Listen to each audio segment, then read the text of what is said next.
Hi, this is Tim from fititmidlife.com. Today, we're going to look at every shoe that I bought and reviewed in the year 2020. There's a lot of them, so each review will be short and sweet, just the pros and cons and my summary thoughts.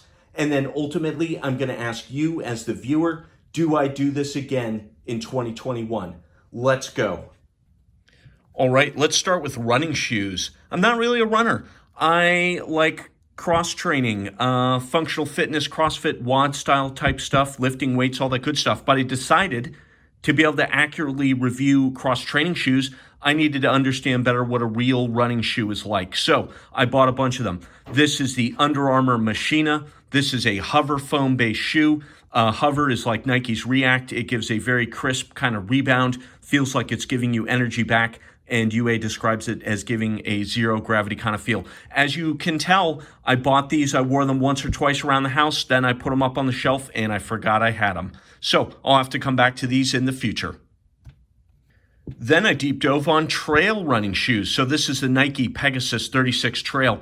It is a trail version of Nike's Pegasus 36 running shoe. Has a more aggressive outsole for mud, dirt, and things like that. Has more protection wrap around the front, keep your feet drier. Otherwise, it is a Pegasus 36 running shoe. Pretty minimal cushioning, but it is running shoe cushioning, so minimal by running shoe standards. It is the Nike's Zoom Air cushion system. Here's the Nike Terra Kiger 6 trail running shoe. This is also a Zoom shoe, so there's a Zoom Air bag in the back. Up front, though, no Zoom Air. There is a rock plate to protect your toes if you step on a rock or a pebble, something like that. There's a wet traction pod here in the middle. This is definitely a trail running shoe for rocky trails and paths. Don't really need it in Florida. We don't have rocks. That Terra Kiger 6 didn't have a lot of foam, but this Nike Wild Horse 6 certainly does. This is a React foam-based shoe. This has significantly more cushion than the Terra Kiger 6. It's got kind of a funky look to it, but it is an aggressive outsole, seems to work in sand and mud, things like that. Overall, this is a pretty nice trail running shoe. Here's the Nike Pegasus Trail 2, though. This is also React foam-based, and a lot of it. This is a highly cushioned trail running shoe. If you're looking for the maximum in cushion in your trail running shoe, I think this is the one I would recommend, the Nike Pegasus Trail 2. Ultimately, though, what I decided on was that the Nike React Infinity Run Flyknit, wow, that's a long name, this is the running shoe for me. So there's a lot of React foam. It's light. It's for what it is for the amount of foam. It's got a comfortable Flyknit upper sock-like fit, but there's just gobs and gobs of foam here. So whether you heel strike, whether you forefoot strike, or anything in between, you'll be good with the shoe. I run on concrete and asphalt. I don't run much, but when I do, I'm on concrete. 6'2", 190, 195 pounds. I need cushion. This is a good shoe. It is expensive, though. I also dove deep on lifters, Olympic weightlifting style shoes. So this is the Powerlift 4 from Adidas. It is relatively cheap. It's got what you would expect, the strap, the heel raise, and the solid outsole, midsole, and very, very little cushion. It's a nice budget option, and it works as advertised. I also checked out the Power Perfect 3, another budget Olympic lifting shoe from Adidas. It's got the heel raise, the strap. It, to me, just looks a little bit too cheap. It just doesn't look like a quality shoe, so that matters to me. I bought the Adipower 2 from Adidas. This was a little bit of a disappointment. This thing is wet, like a wet noodle, and it's got the heel raise, it's got the strap, but it is just not very supportive. It is too loose and flexible, in my opinion, and it runs crazy narrow. These are so narrow, I can't even actually wear them, so these were a no-go for me. But because they were so soft and pliable, I decided to not even bother getting the correct size. Here's the Olympic lifter I was really waiting for this year, the Nike Romaleos 4. So I like what they've done with it. To me, it looks good. I like the new double straps. I like the improved aesthetics. To some people, it's a little too obnoxious with the giant swoosh. but to me it's good. However, this is the loudest Olympic lifter that I've tested this year. So this thin outsole, this plasticky material here, makes a very high-pitched sound compared to any other lifting shoe. I also checked out the Legacy Lifter 2 from Reebok. This is also a solid choice. Neck and neck with the Romaleos 4, in my opinion. They've moved down to a single strap, but this thing is wide, it's solid, it's supportive, and it has 22 millimeters of heel-to-toe drop. I like it. Either one will work for lifting heavy weights. I like the Romaleos 4 so much, I actually bought 2 different colorways. Actually, this is a half size up because I wanted to check out the different sizes. I think it looks good. It does not look obnoxious at all to me. Rogue Fitness brought back the Do-Win Lifter. This is basically the Olympic lifting shoe I started with over 10 years ago, or a similar version. Suede upper, it's got the straps, stacked leather heel, it looks good, and overall this is a nice budget option for an Olympic lifting shoe. All right, Nike also had some really cool colorways in the Nike Metcon 5 earlier in the year. This looks tiny because it's a women's shoe. My wife tested this out. Looks great. I really honestly don't have any more comment than that. It's a Nike Metcon 5 and certainly like the men's version of this shoe. I also bought her the Nike React Metcon Amp. So I do not like this shoe. I think the Flyknit, the Forged Flyknit is kind of a disappointment. I don't like this quick lacing system. And quite frankly, I think the React Foam drop-in midsole is a disappointment as well. This is an Amp colorway. What does that mean? Bold styling. And this one in particular has a glow-in-the-dark sole. Yes, it glows in the dark. It does not glow very much. It is very dim, and it does not glow for very long. This is not a functional fitness shoe. This is the Super Rep Go. So I had a lot of people asking me about this, if I had tried it, what I thought about it. So I bought them. I gave them a little bit of a try. This is a shoe for classes. It's super thin, lightweight. This upper would not probably last long outdoors. It's made for indoor cardio classes, kickboxing, and that kind of stuff. But overall, it is very cushioned, and it does work as advertised, and it's relatively cheap. I saw this colorway of the Metcon 5, the ivory British tan, and just had to have it. Then I got it, decided I didn't like it as much as I thought it did, so it's been sitting in a box in my closet ever since. Under Armour revised the Tri-Base Rain with the Tri-Base Rain 2. I like this shoe a lot. This came out early in the year. Very low profile, 2 millimeter heel-to-toe drop. They revised the upper, it's mesh. This is relatively lightweight, streamlined, comfortable shoe, and overall, this is a good functional fitness style training shoe. Cloud Running released a new version of the Cloud X earlier this year. This is a gym shoe, training shoe.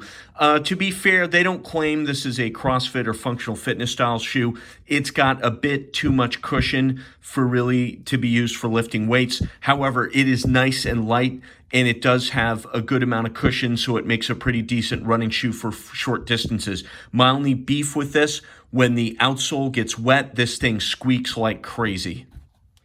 I also checked out the Nike Metcon 5 Amp earlier in the year. So this is an Amp colorway, which to me is really like a bold style, bold design. Usually some kind of gimmick like glow in the dark, or in this case, an upper that wears away to reveal a brightly colored underneath. I accelerated the process to see what was there, and I'm sad to report the other shoe hasn't really... it just doesn't, the coating doesn't come off like you would think it would. That said, I don't wear these on a daily basis, obviously. So a little bit of a disappointment here, but it is a Metcon 5 after all, so it's still a good shoe. I tried out a pair of Innovate shoes this year. These are the F-Lite G300s. They use carbon in the sole to make this, graphene in the sole to make these very durable. It's a pretty cool shoe. It's nice, got a wide fit. It's stable. I mean, it's absolutely, you can use it for CrossFit style training. What I don't like about it, I don't like these big fat boot-like laces. I think they're ugly. And I think the shoe looks kind of weird. I don't think it looks very nice aesthetically. But beyond that, it works fine. Speaking of ugly shoes, we have the Nike Free Metcon 3. So this is Nike's fusion of the Metcon line with the Free running line. It looks odd because it's got this weird cutout in the center. If you set this down, you'll see that there's actually daylight. There's air underneath the middle of the shoe. I do not think this is a great choice for very heavy weightlifting. However, it is pretty stable for medium weightlifting like kettlebells, dumbbells, light barbell stuff. You've got enough in the heel. I would not go try to set a 1RM back squat in this thing, but it is one of the better cross trainers for running. In fact, I would say it's the best cross trainer for running that I have tested this year, Nike Free Metcon 3.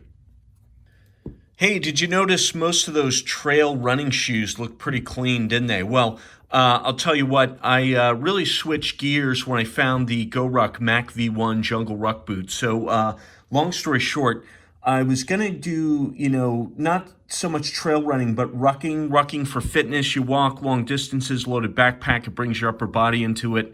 And it's actually really cool, a lot of fun. And I have found that immensely productive for my training this year. So anyways, I pretty much bailed out on the trail running shoe plan because most of those shoes either have too much or too little cushion. The GoRuck Mac V1, this is relatively lightweight for a boot. It is a boot proper, leather upper, not a super aggressive tread. This is a very versatile shoe. You can wear this all kinds of places, right? And it looks decent.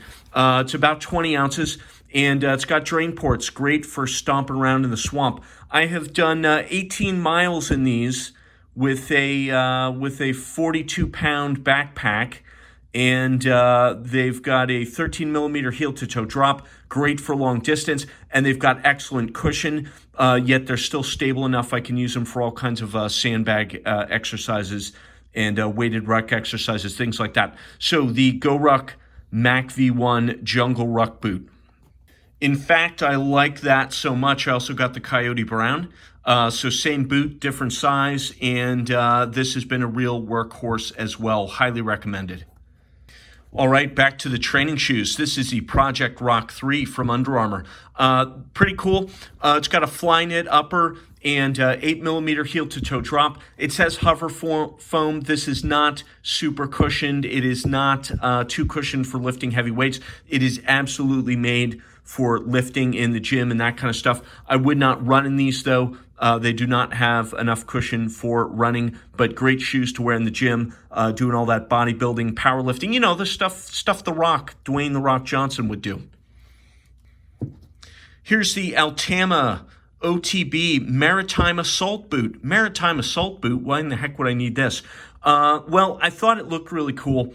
Some people call these tactical chucks, so that attracted me to it. But it's actually it's full of all kinds of high tech and it's super specialized performance footwear.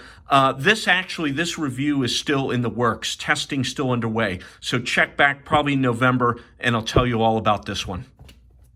It's been a few years since I tried a No-Bowl trainer. This is a cross-training shoe, 4 millimeter heel to toe drop. Super fabric upper, is super tough and lightweight. This is nice, minimalistic, lightweight, not a ton of cushion. I wouldn't run in these. The only other comment on the No-Bowl trainer, this is basically the same No-Bowl trainer they've been selling for 3 or 4 years. If you already have a pair of these, there's not really any new innovation in this thing. Having said that, though, I think it looks good if you like the nice, plain and simple, and it does work. It is effective. Also available in canvas. I think it's a little bit cheaper, still looks good. It is heavier. This is not thin, lightweight canvas. It is quite dense. Otherwise, it looks and feels and acts just like a No-Bowl trainer.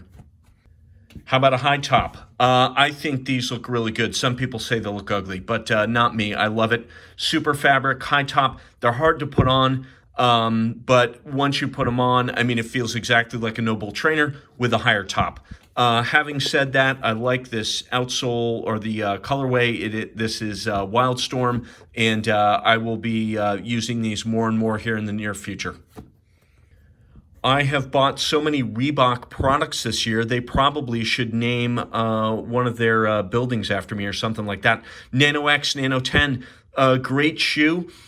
Bigger, heavier than ever, but I love what they've done with the flex weave. It looks good. It's breathable, still super solid, super stable, nice and wide in the toe box. This will not cramp your toes. And overall, this is a highly recommended shoe. The only comment I have is Reebok calls them runnable. They are not runnable. These are not good for running because they just don't have the cushion in the forefoot or the heel. I also grabbed the Froning edition. It's heavier because it's got some extra doodads like this lace protector thing. And it's not a midfoot strap because it's anchored with elastic, so it doesn't really work like a midfoot strap. Some fancier upper, nicer laces. You've got this triple rope design here. It looks sharp, but it basically feels like a Nano X Nano 10, and it does cost a little bit more.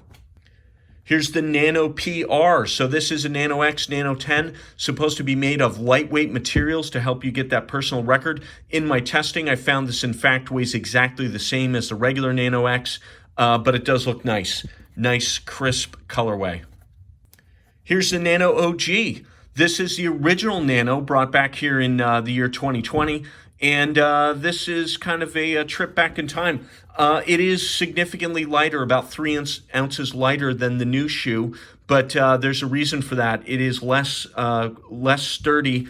There's a lot of places like the heel cup where you just don't have the support. The upper kind of looks cheap, and it doesn't breathe as well. Overall, a nice trip down memory lane, but this is not as good as the newest versions of the Nano shoe. All right, I also dropped big money with Nike this year. So Nike Metcon 6 Matt Fraser edition. It is the Metcon 6. It's a good shoe. I don't really care for the Matt Fraser. It's just there's nothing really that stands out about it. The chrome heel, the color scheme. It just doesn't feel like last year's Matt Fraser. So, but other than that, it is the Metcon 6. Now, this I do like. So this is the regular launch edition. What's good with the Metcon 6? So it's basically the Metcon 5, right? You can tell just by looking at it. But they did do the super perforated upper. It is more breathable. It's a difference you can feel, especially here in Florida, working out outside, etc. And at the same time, they didn't screw anything up. It's got the really versatile dual density drop-in midsole, firm in the heels, cushion up front. It's got the more breathable perforated upper, and comes with the hyperlifts. So I don't have the hyperlifts here, but the little drop-in wedges go from 4 millimeters of heel-to-toe drop to 12 millimeters. And this is the most versatile shoe. Still tough. It's gotten a little bit heavier, but it looks good. This is, in fact, in my opinion, the best CrossFit shoe for the year 2020, the Nike Metcon 6. They also released a Fly Ease version of the Nike Metcon 6 for the first time ever. What is that? Well, it is a special version where you can mash down this TPU part on the back, slide your foot in without having to tie or untie the laces. This is great for individuals that maybe can't use their arms or don't want to take the shoe on and off. And other than that, it feels like a Nike Metcon 6, maybe just a tiny bit looser back here in the heel, and the heel is not as supportive because there's no cup in there. Nike Metcon 6X. So what is this? It's just a crazy looking colorway of the Nike Metcon 6. So they amalgamated a whole lot of different iconic styles of the Nike Metcon shoe, put it all into one. I'm afraid to wear them, though, because it's got this awesome translucent outsole. This will get yellow and dirty looking over time. So these sit in a box in my closet, and I will hand them down to my children or something like that. All right, so there you go. That was every shoe that I bought and reviewed in the year 2020. That took a lot of time, and it took a lot of money. Did you find the reviews useful? Did you find the reviews helpful? It's very hard to find these shoes in the store. It's hard to get that up-close look comparing one shoe to the other. That's what I've tried to deliver here in 2020. What I want to know from you in the comments, do I do this again in 2021? Let me know your thoughts. Thank you. Have a good day. And if this is the first time you're seeing this, please check out all the in-depth reviews for all these shoes, which are on the channel as well.